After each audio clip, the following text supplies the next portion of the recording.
Welcome to the Bookshop at the End of the Internet. This podcast is dedicated to helping book lovers discover new authors. Like all the best bookshops, this podcast is filled with all kinds of books and all kinds of authors. So tune in, browse around, find a new author, and discover a new favorite book at the Bookshop at the End of the Internet. I'm Stacey Horan, author, book lover, and host of the Bookshop at the End of the Internet. This is episode number 264.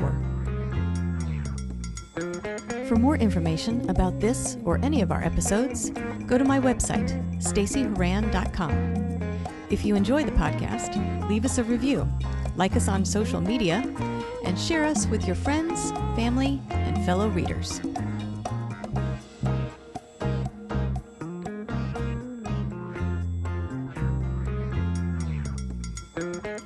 In today's episode of the Bookshop at the End of the Internet, I'm joined by author Bill Hulseman to talk about his new book, 6 to Carry the Casket and 1 to Say the Mass. This powerful collection of personal essays grew out of Bill's experience with grief and burnout after losing several family members in a short span of time. Through his writing, he reflects on how he arrived at that moment in his life, exploring themes that range from family to Catholicism to queer belonging and pop culture. Bill shares stories from his early formative years, the pivotal choices that shaped his path, and the moments that helped him understand and embrace his queer identity.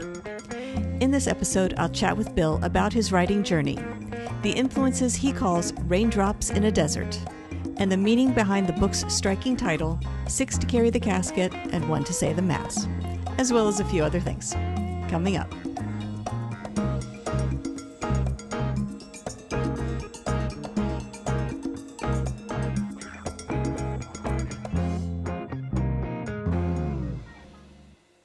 Bill Hulseman, thank you very much for joining me today on the podcast. Thank you. I thought what we could do today is start by talking about your new book, 6 to Carry the Casket and 1 to Say the Mass. If you don't mind, tell us a little bit about this book and what inspired you to write it. Sure. The book is a collection of personal essays that really grew out of my own grief and burnout. And I wanted to figure out how I landed in that particular place that that set me up for a burnout. But it also it coincided with 2020 when the whole world burned out. So I wanted to understand how did we all land here? So let me back up a little. I had a career in education. I was a teacher and school administrator and campus minister for many years, and then I took a job as a middle school principal, which is what brought me out to the West Coast. And 2 days before the start of school, my first year as a middle school principal, my mom died after a long illness. And we were ready. She was ready. We're very Irish Catholic, so we've been preparing for her death from the moment we were born. That's how she raised us. And but by the time that happened, it really kind of pulled the rug out from under me just as I was starting this new role. And it was a very tough job, and it was a wonderful job, but it was a tough job. But I was swimming in this grief. And then the second year, I thought, okay, this is going to be the year. This is the year I'm going to get my stride. And right before the start of school, my sister died very suddenly. And then after she died, the following December, my dad died after a long illness. So, and in between, I had also been back and forth to Chicago, where my parents lived, where I grew up, to help out, take care of my parents, give the local siblings a break, because they were really on call all the time to take care of them. Through it all, I completely burned out. I lost steam. Something in me really fundamentally broke. But it was also around that time that I met my husband, and I was at my worst, and I was lucky that he wanted to hang out. He wanted to take things forward. So just as I was falling apart, a new door was opening, and I took that as a sign from the universe. Maybe it's time to pause. Maybe it's time to step back. So I took a year off from school. I left work. I was going to give myself a year to heal and to recover and to figure out what I was going to do next. That was in 2019. In the course of that year, 2020 happened, and as I said, we all burned out. I started writing when I started this my consulting practice, and I started writing as a way to kind of fill out a newsletter, like a weekly newsletter. And I started writing essays on things that were striking me, or memories that were stirring up, or topics that were happening in the world, and I wanted to process and figure out. So I was leaning back on forms of reflection that I grew up with, things that I learned from the way that my mom told stories, modes of reflection that I learned in school and as a campus minister. So I kept leaning back on these modes of reflection to kind of make sense of things. After a couple of years, a couple of friends reached out. One friend reached out and said, "Have you ever thought about turning this into a book?" I thought, "No, no, no, no, no. I'm just writing to figure shit out." And then another friend said, "Have you ever thought about turning these into a book?" And I said, "No, no, no, no. I could, no, that's not what this is about." And then a third friend said, "Have you ever thought about?" And I thought, okay, well, my friends are smart people. They must be onto something. So I started exploring it, and I stepped back and I saw, like throughout a lot of my writing, I saw a through line about identity. I was searching not just to figure out uh, what shaped me, but I also found myself at a juncture where I had a choice to be able to let go of things or to hold on to things. Um, Early in the pandemic, Arundhati Roy, the Indian author, wrote an essay like at the beginning of April 2020. So really, this was COVID was just hitting the world, and she saw the devastation of a pandemic coming, but she also saw an opportunity. She looked at pandemics in the past, and she saw that things changed. People made different choices. They were forced to make choices, or they chose to take a different direction. But she framed it as an opportunity to, we can look at the pandemic as a portal, and we can drag all of our stuff, all of our baggage with us, or we can let it go and walk through lightly and create a new world. I took that very personally, and so I looked at these essays. I looked at this as my way of figuring out what was I going to let go of, and what did I want to hold on to. And I was in my mid to late 40s when I started writing this, but I still wanted to know, who was I going to be when I grew up, and I looked back. What are the experiences? What are the skills? What are the interactions that I want to hold on to and grow from? And what are the things that I really need to let go, that are really dragging me down, or that I've been holding on to because of an anger or grudge, or pain for whatever reason. So the essays really kind of fell together into three parts. The first part I call Origins. And the first part of the book is all essays about my earliest formative experiences, formative relationships, a lot about my family, a lot about growing up gay and, in a very heteronormative white suburbia. A lot of my experiences with like religion and growing up Catholic and my spiritual exploration. The second part of the book I call tradition, and it was sort of, okay, well, here are the experiences that shaped me early on. Now, what did I do with that? So the second set of essays, it's like, how did I start to create myself? What were the decisions that I wanted to make for myself? The third part's a little different. I call it pride. Each essay shines a light on a person or a place or a book or a TV show or a movie that was really important to me, particularly in terms of shaping my gay identity, my queer identity, and understanding what that meant for me and what that meant in the world. I grew up I'm a late X, kind of pre-millennial, right? I'm kind of pre the cusp. So I grew up in a world where queer people were really not visible. We were not around, and any little morsel of or a hint at something gay or something queer was like, oh, it's like water in an oasis, a raindrop on an oasis. Like, oh, just one little morsel was so much. I think that's a true experience for a lot of queer folks. When you're searching for yourself and you don't see yourself reflected anywhere. but there were little glimpses where I was able to shape myself and understand what that meant for me. So the third part is really celebrating those things that helped me shape my queer identity. Um, I also frame that last part as sort of a different way to observe pride. Pride in.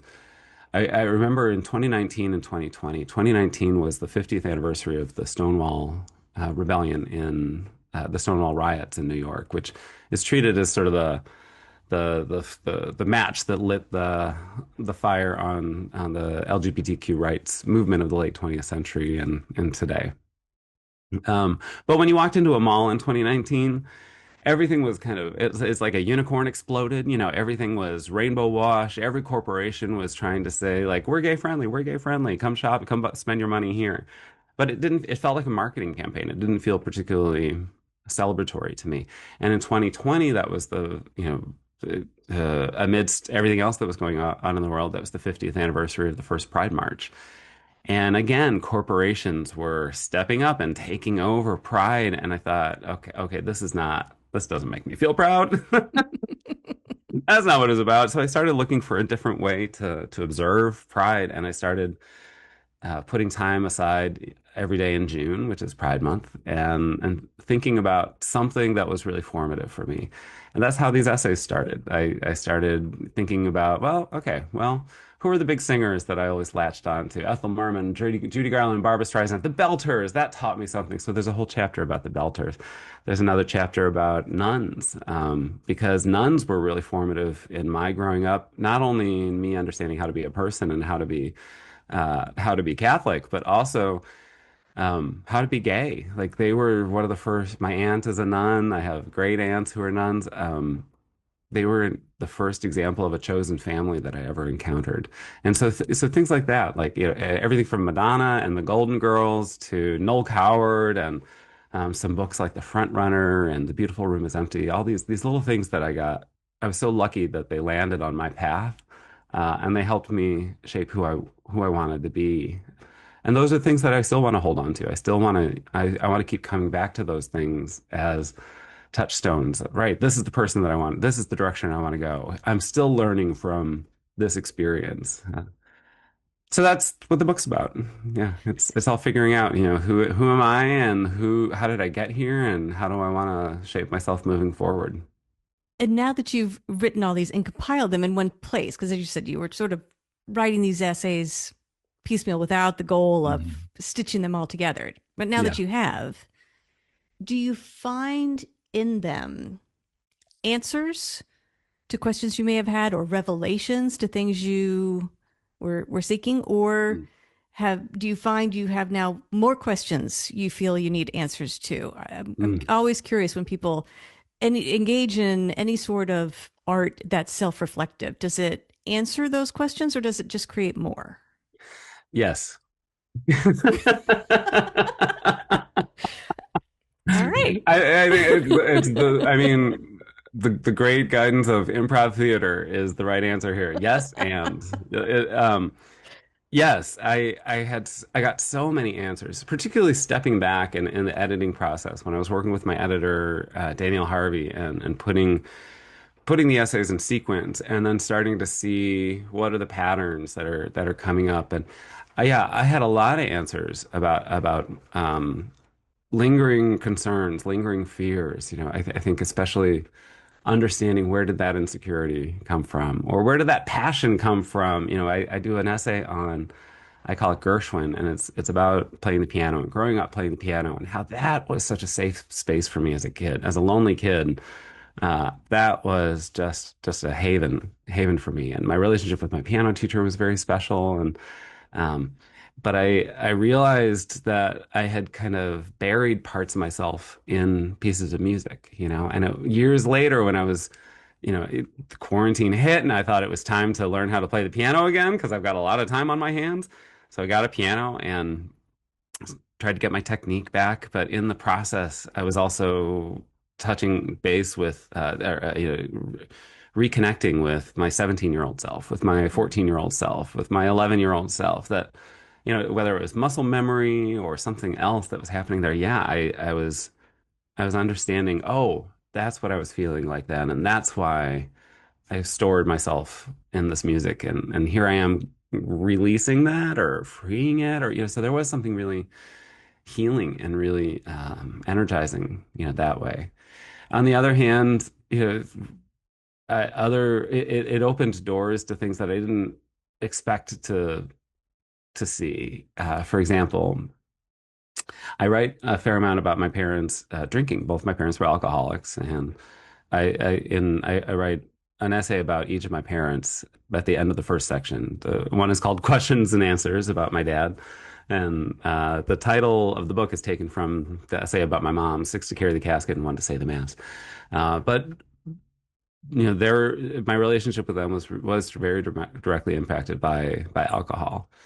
I found in the writing process, I think I made a lot of peace with that, with them, and I think I was able to repair some things that were still broken, even years after they were dead, things that I was still holding on to there. On the other hand, I'm now so angry at my older brothers and sisters. So while I found this great kind of solace in being in a good place, I found myself forgiving my parents, forgiving myself for holding on to, some of that anger, and forgiving myself for being feeling trapped by, the impact of alcohol in a family. On the other hand, I realized, wow, I'm the youngest of 10. And my older siblings, the first nine are all within 11 years of each other, and then I'm 7 years later. So there's a gap, and Oh. they used to say, "Oh, you're the mistake." I said, "No, I'm a delightful surprise. Thank you very much." But I watched them grow up. While I was growing up, I learned so much from them because I was so much younger. On the other hand, when it came to drinking, I remember watching them watch me get into a car with my parents, and they were drunk and they were driving, and the number of times that happened.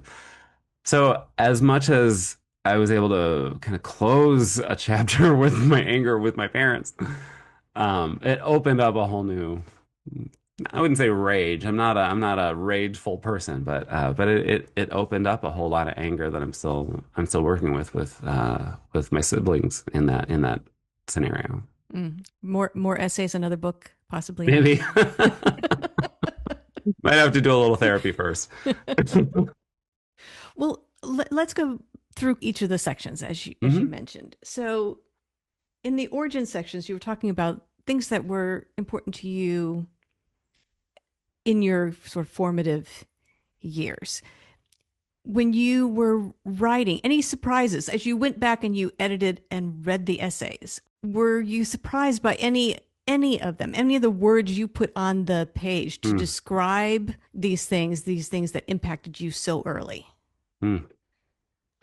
I think one of the essays that I keep coming back to in that section is called "How to Put Up a Christmas Tree," and um, it all it really grew from a moment when my husband and I, in our second Christmas together, we bought a new tree, and it was this whole pro. Now, my mom was always very methodical about the way that the Christmas tree happened, and I sort of absorbed that. I picked that up in my own life, so that we'd carry the boxes of ornaments down from the attic. That my dad would go pick up the tree with a couple of siblings and come put it up, and it was always too tall. But my mom would then start this process of laying all the ornaments out. We'd unpack them and lay them out on, throughout the living room.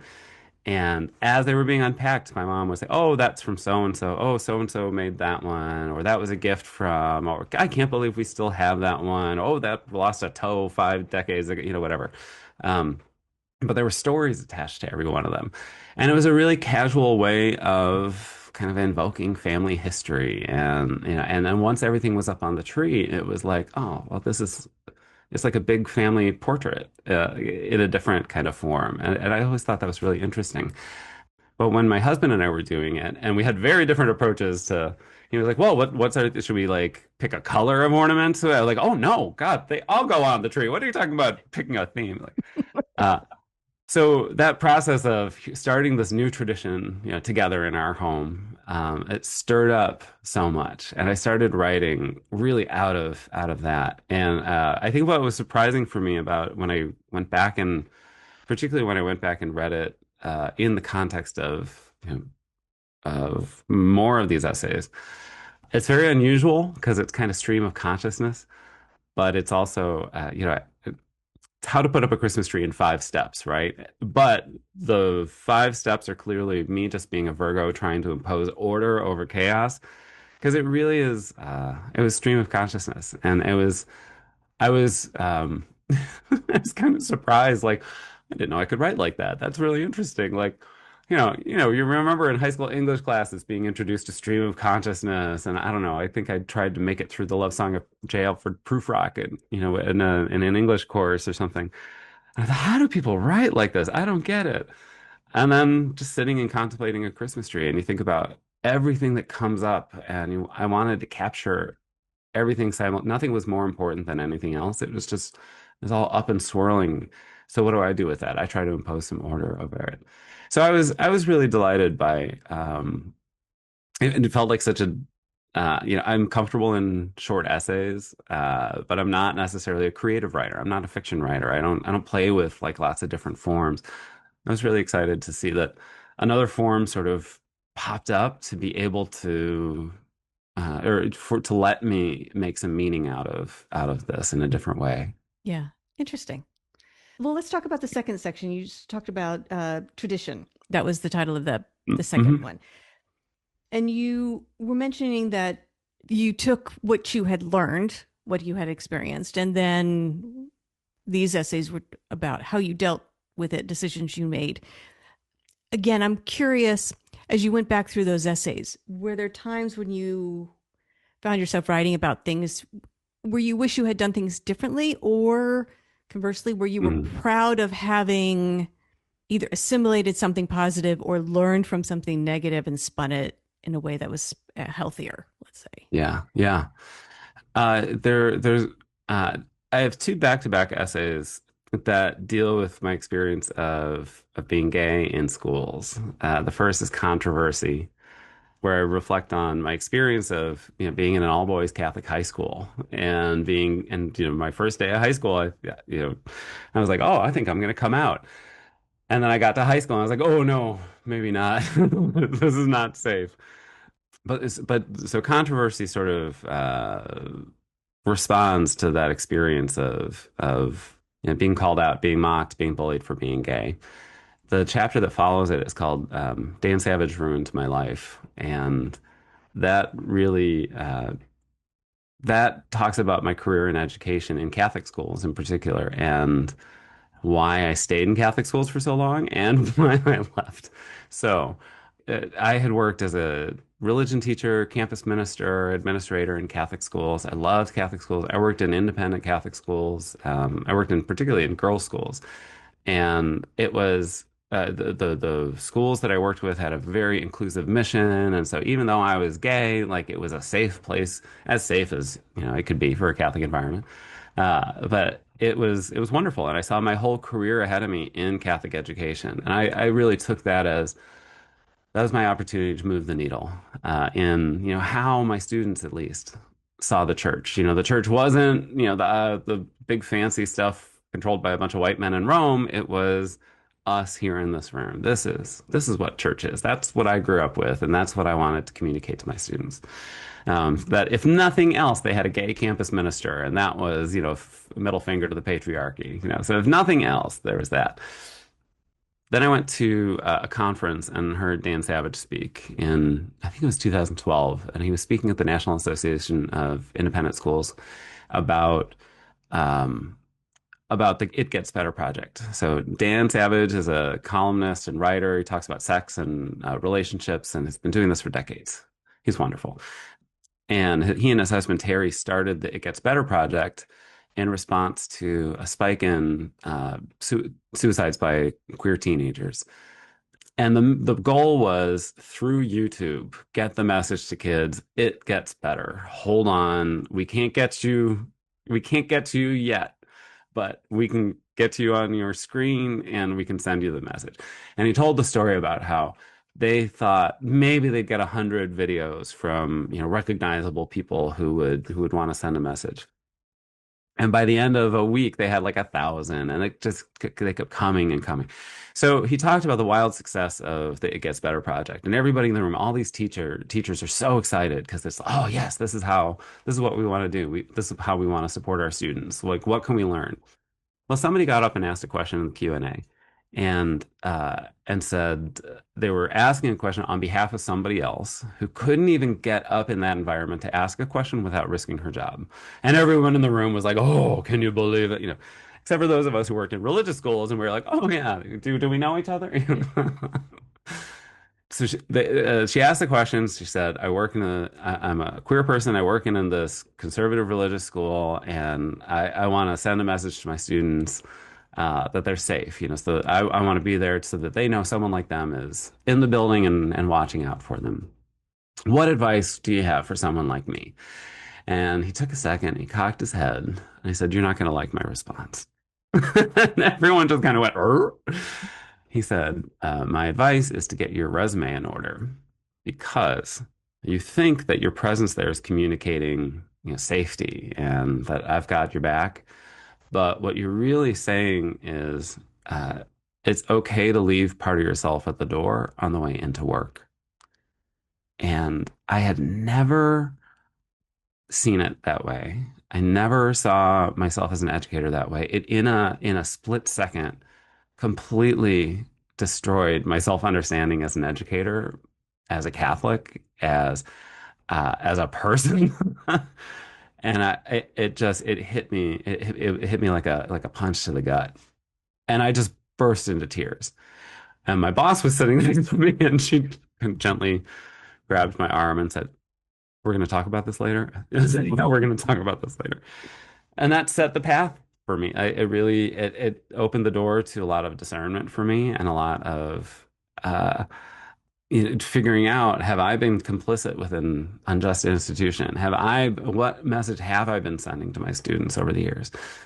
In writing the essay, it was I don't think I realized at the time how big a deal it was for me. But in retrospect, in writing that essay and in seeing it in the bigger collection of, here are all these essays reflecting on my life and the choices that I've made and the consequences of those choices, and they've led to wonderful things, they've led to hard things. That was one that I thought, wow, I could have so easily ignored that. I could have so easily closed my heart to what he was saying. And I'm so glad that I didn't. On the other hand, oh my God, why did I stick around for as long as I did? And the further I get away from working in Catholic schools, the more surprised I am that I stayed as long as I did without recognizing, I never felt a conflict between my faith and my sexual identity. I really never did. But a lot of people do see a conflict between my faith and my sexual identity. And that's true for queer people who say, "I can't believe you're still Catholic," or Catholic people who are saying, like, "How can you be both?" It never was a conflict for me, but it's a conflict for a lot of other people. But I think writing that essay and then seeing it in the bigger picture, it made me question, like, oh, shoot, like, how long did I stay? Did I stay too long? Did I see the signs earlier that I could have done things differently? I don't know. I can't go back and I can't rewrite that history. But I'm glad I wrote about it because it sure as hell set me on a path of clearer conviction that I've said this a lot about other things, and it was one of those things, oh, right, this rings true for me too. Like the person is always more important than the institution, right? Whatever the context, I really believe the person is more important than the institution. And yet I wasn't applying that to myself. I was making safe spaces in my work for my students and my colleagues, and I was creating all these environments and experiences for them to get to know themselves, get to know each other, and get to, build their skills and their but I was never doing it for myself, and no one was ever doing it for me. And that was a pretty profound that was a pretty profound insight for me, on the other side. Yeah. I want to pause for a little bit because I want to go on to the third section, but have you received any feedback from people who have read this? I mean, do you find people reaching out saying it's like you were writing about me, or I'm glad you wrote about that because it made me reevaluate something, or it gave me hope to try something. Um, One of the first, particularly thinking about this section, and the essays about teaching, one of the first responses I got after the book was out was actually from a former student. Really? And I'm gonna cry thinking about it. It was so beautiful and it was so lovely. And on the one hand, she wrote about how much she was enjoying the book, but also how much she didn't know about me and how much was in the background. And I think the book communicated a certain amount of guilt, that I was, am I complicit? Like, what did I do to students? Like, oh my God. And she sent me a message to say, like, no, here's what I got from you, and here's what I think my classmates got from you. And it was all the things that I wanted, to hear like that. Oh yeah, no, no, I was making safe spaces, and my students felt safe. My students felt known. My students felt inspired to learn more about this or that, or so it was really reassuring that way. I've also heard from some classmates in high school who have read the book, and on the one hand, straight guys who also experienced the horrors of 1,500 boys in a school, both sympathizing, with me and recognizing like, oh yeah, like I'm sorry, I never did anything to make that environment better, and we've sort of rebonded, over that.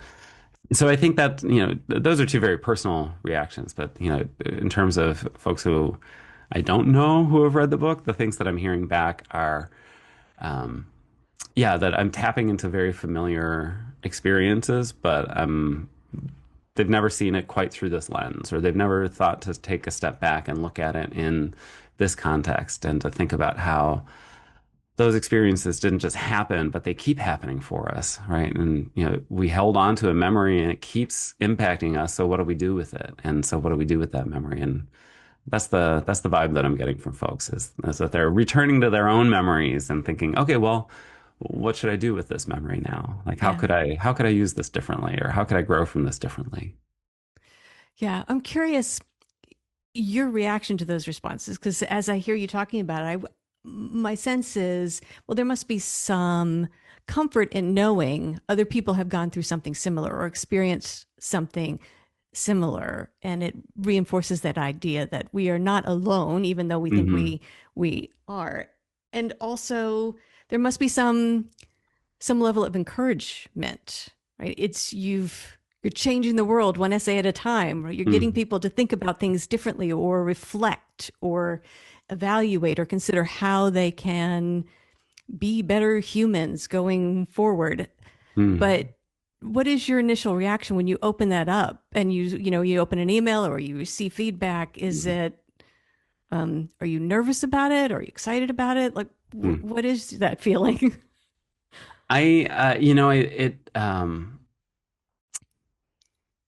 I didn't know how I was going to respond initially. I'd never written a book before. I didn't know. It was so weird, like seeing it. And when it first arrived, I opened a copy and I thought, oh wow, it's real. But there was something about that moment too, where suddenly the essays were suddenly very distant from me. I was suddenly a different person than the person who wrote and edited it, and so I could read it with fresh eyes. And I was really happy with it. Of course, once in a while, like, ooh, that was the wrong word there. Like, ooh, but I was really delighted because I think I communicated what I wanted to communicate and how I wanted to communicate it. Yeah, I think what emerged for me was a realization that this book wasn't different from any other work that I had done in the past.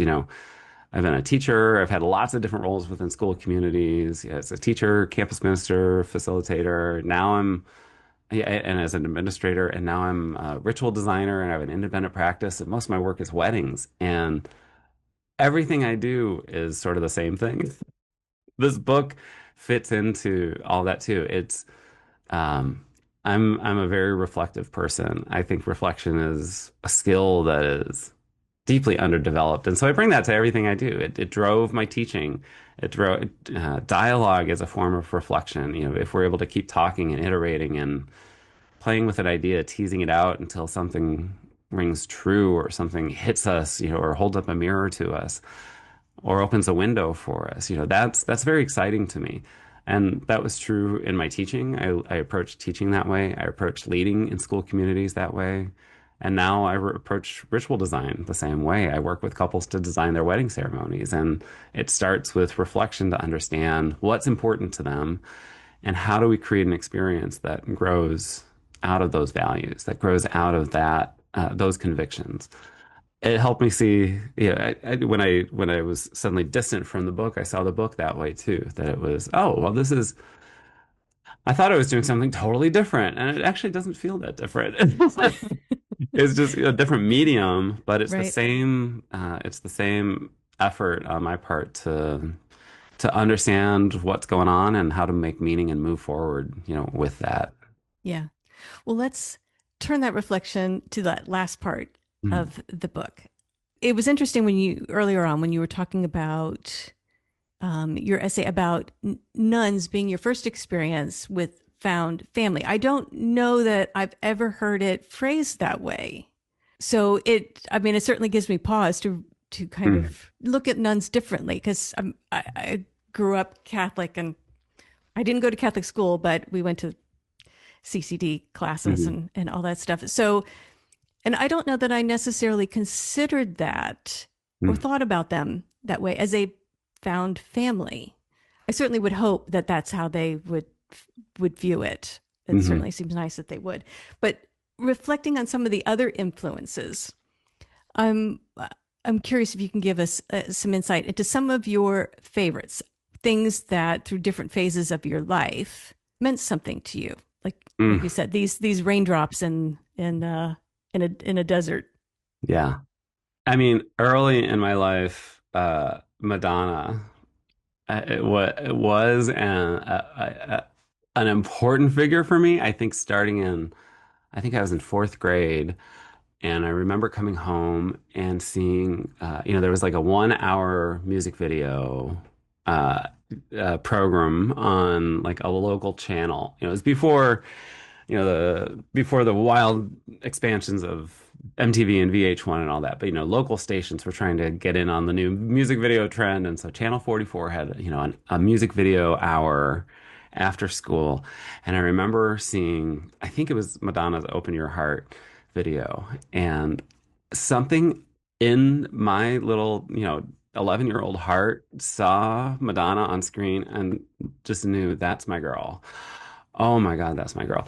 Now, I didn't know this at the time. Later, I find out that, this is the experience of a lot of queer people, a lot of gay men find that one, particularly a female artist, who is their diva, who is that performer that, there's a meme going around right now on social media too about, it's a common fact that when it's like a sorting hat at Hogwarts. Every young gay boy is assigned a diva, and that person is going to be their shining star for the rest of their life. Which is why you've got the Beyonce gays, you got the Madonna gays, you got the Judy gay.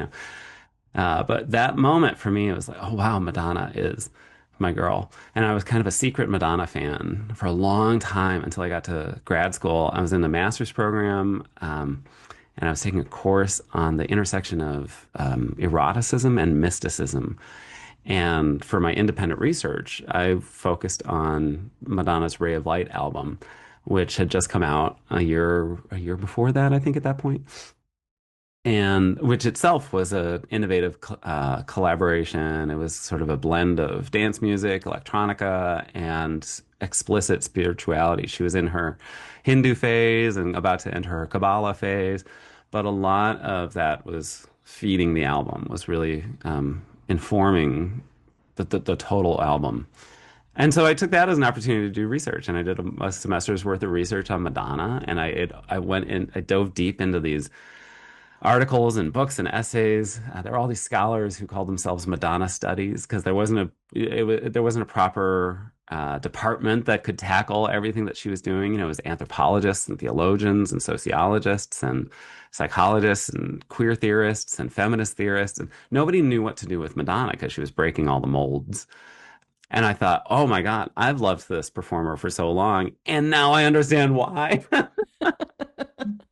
And I spun that research into lessons, professional development workshops. I did a keynote at Microsoft a couple years ago to kick off Pride Month, talking about Madonna as a queer ally and how we can look to her as, whether you like her music or not, or whether you like her as a person or not, it doesn't really matter. She measurably, we can see that she has moved the needle in global popular culture.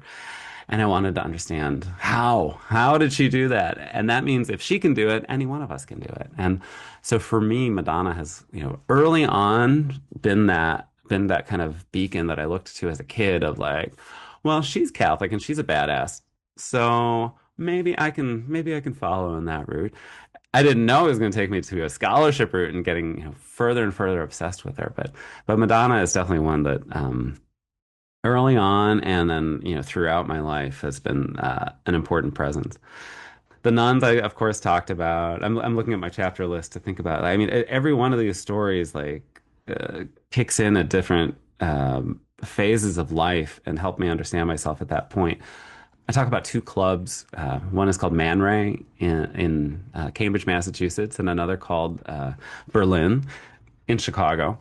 And those were two clubs that I stumbled into when I was, college age. When I moved to Boston, Man Ray was in my neighborhood, and so I stumbled in there one night, and I found just queer beauty. I didn't know. I thought I was just going to a club, and what I found was, especially in Berlin, queer extravagance. That it was just a place that was all about anybody was there, and everybody was doing everything, and it was so eye-opening, and it was so mind-blowing at the same time. It was like, oh yeah, these are my people. Oh yeah, I feel safe here in this gritty ass bar in the, kind of a shady corner of this block in Chicago. And yet here I am 20 years old, underage in the club, and I am so happy, because it was like, finally, I found my people. And when I would stumble into places like that, it wasn't just about those places are so special. It's like, oh, if those places could happen, that means more places could happen. If Right. we can create queer extravagance and experience that safety and beauty and joy here, then we can create it anywhere. And so I feel like I've had those tastes of those clubs, and I've been trying to recreate them, the rest of my life everywhere I go. Every party my husband and I have, it's like, well, how can this feel a little bit more like Berlin? Huh? Oh, awesome. Well, you mentioned earlier that you never thought about writing a book. So were you not a writer early on? Is writing something that has come that you found later in life? Or was this something kind of in the back of your mind? Maybe you enjoyed it or whatever as a kid. I've always loved writing. I've always been a pretty good writer. Yeah, and I owe that to uh, two people. My mother. No, I'm going to say three people. My Catholic guilt just kicked in. Like, well, you can't forget your father, right? So my mother, my father, and an English teacher in grade school. My mother was just so good with words, and she never needed to use a curse word. She never needed it to express. She always said, like, cussing was, well, that's just a sign of a limited vocabulary. And I'm like, oh, thanks, mom. But she did. She was incredibly well read. She didn't graduate college, but she was incredibly well read. She was very knowledgeable, and she was just a voracious reader. But she had an incredible grasp of language. My dad was a poet, amateur poet, but definitely had a real sensitivity to language and form and aesthetic. And he grew up playing piano, and he was a good pianist himself. And I think that musicality sort of impacted the way that he wrote poetry. And it wasn't big and flowery. It was actually pretty sparse, his writing. And most of his writing was very spiritually rooted. He wasn't writing to write poetry. He was writing as a spiritual exercise. And so those were very, very formative influences on me, just appreciating language and understanding language. And then I had an English teacher in eighth grade who I don't know why she did things in that class that I still do today to, for my writing. And I applied to my own students. One of the best exercises that she ever had us do we wrote, 3-paragraph essay. And then we had to rewrite it, and every sentence was on a different line. And that way, then we could just look down the left margin and we saw the starting word for every sentence. And the challenge then was don't use the same word to start a sentence twice. And so then, of course, the kids in the room were always like, the, and they were like, no.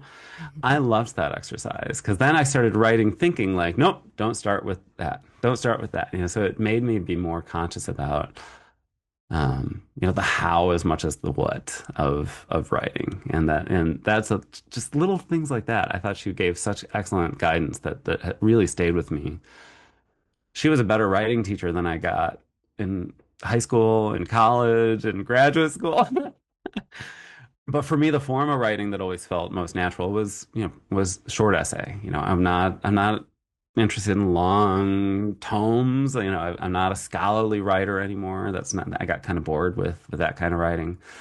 And I'm not burdened with the gift of, fiction. I'm not, I look at people who can concoct an entire world out of, with their writing. I'm in awe of that, but I don't try it myself. But for me, writing it, no, I've just always loved, I've always loved it.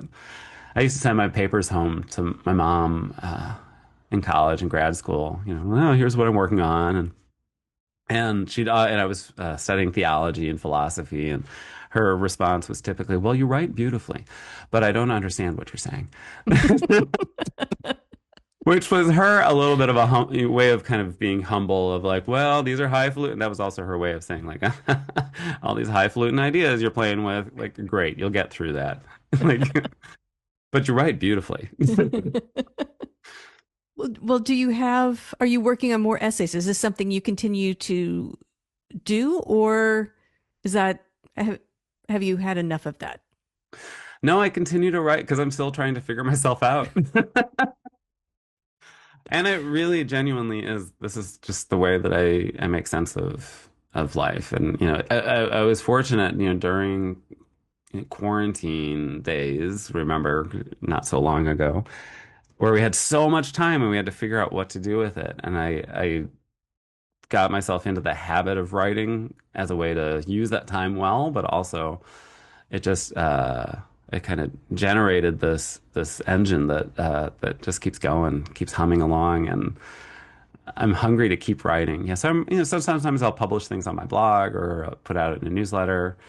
But for the first time, I'm shifting gears and I'm working on something. I'm actually setting out to write a book, but it's a very different form of a book about weddings and about kind of a guide to creating a wedding, but not an event planning guide.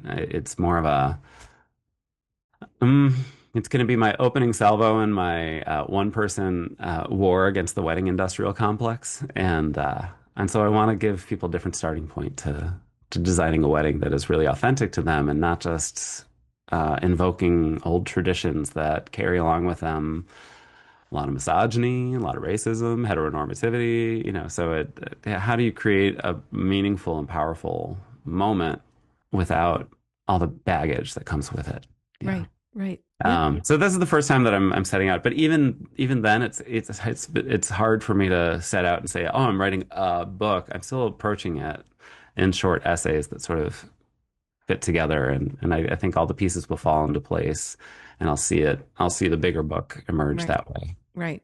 Will you ask your three smart friends you mentioned earlier to chime in on it, to give you Oh, hell yeah. guidance, Oh, yeah, or are yeah, you yeah, moving yeah. on without them? No, I love the feedback from my friends. I rely on it. I rely on it very, very, very deeply. I think those friends in particular, who were the ones who reached out, and of course they were the first three to get a copy of the book. But no, I think particularly a wedding book. I've gotten married once. I'm not. I work in weddings. I've been going to weddings. I've gone to thousands and I've worked on hundreds. But no, it's not. It shouldn't just be an isolated thing. I want to make, if it's going to be a contribution to how we create our culture and how we shape the world, then it's got to be in dialogue with others. I've got to have others input, others feedback. Good, good. Well, in the meantime, while you're working on that, if Yeah. people want to learn more about you, the book, Six to Carry the Casket and One to Say the Mass, where can they go to find you and that information? Everything that you probably want to know about me is on my website, billhulseman.com. The primary site is for my ritual design business, and so most of it's weddings, but there are a couple of dedicated pages to the book, and so it's got information about the book. It's also got links to where you can find the book on various platforms, bookshop.org, Barnes& and Noble, Amazon, etc. But I would love for folks to visit my website, come read my blog, see if there's anything else that is prompting any thought or reflection, and to ask for the book at your local independent bookstore, or if you don't have an independent bookstore, go to bookshop.org or any other bookseller that you can always ask and find the book. Right, right. Excellent. Well, Bill, I want to thank you very much for joining me today on the podcast. I want to wish you luck with Six to Carry the Casket and One to Say the Mass, and also the book you're working on. We will look forward to that. So congratulations on everything you've accomplished so far, and best of luck with the rest of your writing journey. Thank you so much, Stacy. The Bookshop at the End of the Internet is a podcast dedicated to helping book lovers discover new authors. Like any good bookshop, this podcast features a wide variety of books by the equally varied and interesting authors who felt compelled to write them. This podcast gives you a chance to meet these wonderful writers and discover your next must-read book. Listen to the authors describe their books and tell you their stories in their own words. My interviews feature books from all genres and authors from all walks of life, including those who are indie published as well as those published by small presses and large publishing houses. Looking for unique, not so easy to find books for yourself, a friend, or a book club? Tune into this podcast and find your newest favorite author or maybe a soon-to-be bestseller. This podcast, like all the best bookshops, is filled with all kinds of books and all kinds of authors. Tune in, browse around, find a new author, and discover a new favorite book. You never know what treasures you might find in the Bookshop at the End of the Internet.